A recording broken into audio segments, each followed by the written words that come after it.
तो 1-to-1 एक digital interview conduct करने से पहले मैं आपको कुछ ऐसे पॉइंट्स बता देता हूं जो इंटरव्यूअर्स को काफ़ी पसंद हैं अपने कैंडिडेट्स में। सबसे पहला है गुड अपीयरेंस, आपके कपड़े अच्छे होने चाहिए, आप वेल ड्रेस्ड होने चाहिए।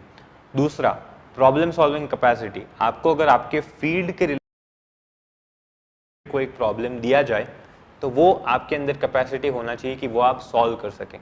तीसरा, आप एक एंथुजियाज्म के साथ जाने चाहिए इंटरव्यू में, जिससे क्या होगा, आपका एनर्जी लेवल दिखेगा तो इंटरव्यूअर भी अगर बोर हो चुका है काफ़ी सारे इंटरव्यू कंडक्ट करके तो उसमें भी थोड़ा एनर्जी आएगा, आपका इंटरव्यू अच्छे से वो कंडक्ट कर पाएगा।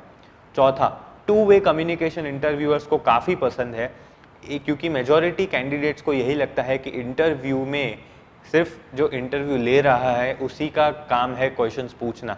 ऐसा ज़रा भी नहीं है, आपका भी काम है क्वेश्चंस पूछना। वो कौन से क्वेश्चंस पूछना है उस पर हम आते हैं। वो चीज़ें जब आप करेंगे, परफॉर्म करेंगे अपना एक्टिविटीज़ के थ्रू, तो वो टू वे कम्युनिकेशन लोगों को पसंद आता है एंड दे अप्रिशिएट इट। जो अगला है वो है पॉजिटिव एटीट्यूड। आप जब भी इंटरव्यू में जाते हैं तो एक पॉजिटिव एटीट्यूड के साथ जाना है। आपको कहीं पे भी ऐसा नेगेटिव कमेंट नहीं करनी है कि नहीं सर मैं ये नहीं कर पाऊंगा, मैं ये नहीं कर पाऊंगा। आपको ऐसा बोलना है कि sir I can try my level best. Negative words not, no, नहीं, ये सब यूज़ नहीं करना है। सेंटेंस को इस तरीके से फ्रेम कीजिए कि वो सेंटेंस में ना आए। तो ऐसी कुछ चीज़ें हैं जो इंटरव्यूअर्स को काफ़ी पसंद आती है। जो चीज़ें नहीं पसंद आती है इंटरव्यूअर को वो है कपड़े। अगर आपने ख़राब कपड़े पहने हैं, आप अच्छे से ड्रेस्ड नहीं हैं, तो वो आपको पसंद नहीं करेंगे।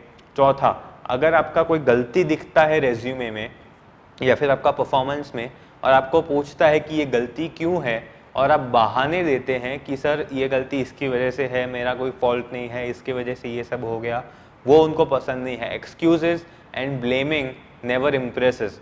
आपको हमेशा ग्रेसफुली गलती एक्सेप्ट कर लेनी है और कह देना है कि सर नेक्स्ट टाइम से ये नहीं होगा। यानी कि you have to make them assured कि आप नेगेटिविटी के साथ नहीं आ रहे हैं। जो अगला चीज़ उनको पसंद नहीं है कि आपको आपके टॉपिक के रिलेटेड ही इंफॉर्मेशन नहीं पता है।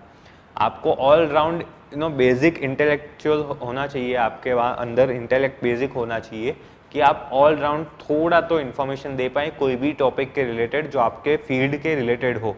उससे क्या होगा, एक अच्छा इंप्रेशन बनेगा। अगर आपको आपके फील्ड के रिलेटेड इन्फॉर्मेशन नहीं है तो वो एक अच्छा इंप्रेशन नहीं देता है।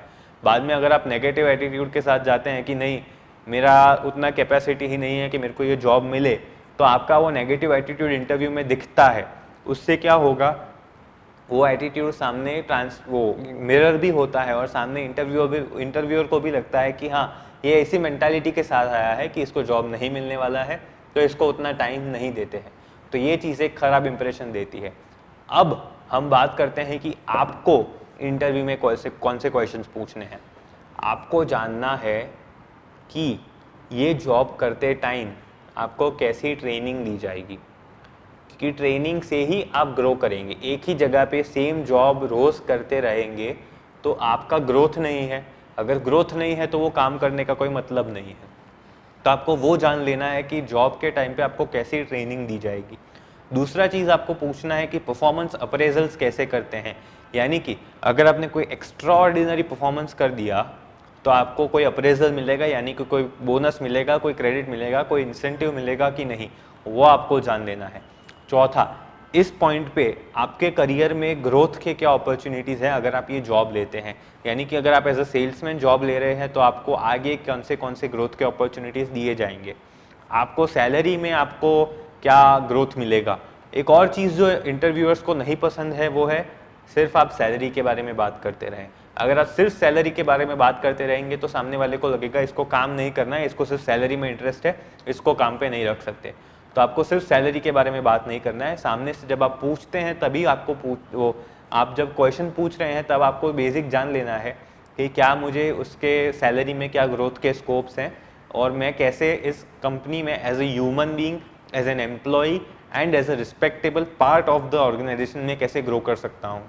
क्योंकि एट द एंड आपको क्या चाहिए, you want growth, you want money of course, and you want respect. ये तीन चीज़ें अगर आपको मिल रही है कंपनी में एंड आप उसमें काम करना चाहते हैं, then that is the perfect company for you. तो ऐसी कुछ चीज़ें आपको भी सामने पूछनी है कि जिससे आपका एक इंटरेक्टिव एक अटेंशन दिखे इंटरव्यू के अंदर। ये चीज़ें करने के बाद एक इंटरव्यू जब ख़त्म होता है तब आपको क्या करना है। इंटरव्यू के चेंबर से बाहर जब आप आते हैं, आपको सोचना है कि मुझे इतने क्वेश्चंस पूछे गए, मैंने हर एक क्वेश्चन का ये जवाब दिया, तो मैं कौन सा जवाब चेंज कर सकता हूं ताकि मुझे अच्छा रिजल्ट मिल सके। आपको खुद को इवैल्यूएट करना है, आपको खुद को मार्क्स देने हैं कि ये इंटरव्यू में मैंने 10 में से कितने मार्क्स जितना परफॉर्म किया।